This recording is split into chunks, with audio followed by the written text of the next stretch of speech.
লাউ চিংড়ি মাছ রান্না করব। তো ফার্স্টে লাউটা কেটে ধুয়ে রাখছি, আর এই দিকটায় চিংড়ি মাছ, পেঁয়াজ, কাঁচামরিচ, হলুদ, মরিচের গুঁড়া কষাইতেছি।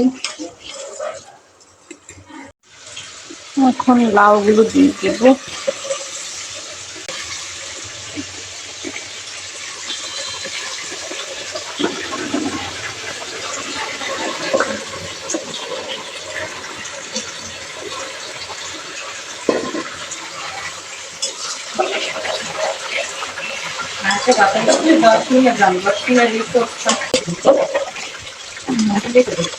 ভালোই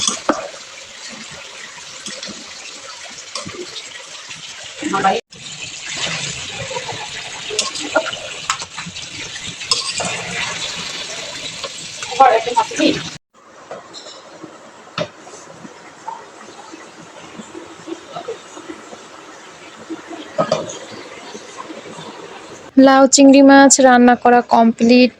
কেমন হয়েছে অবশ্যই কমেন্টে জানাবেন, আর কার কার লাউ পছন্দ সেটাও কমেন্টে জানাবেন। তো আজকে ভিডিওটা এ পর্যন্তই। আল্লাহ হাফেজ।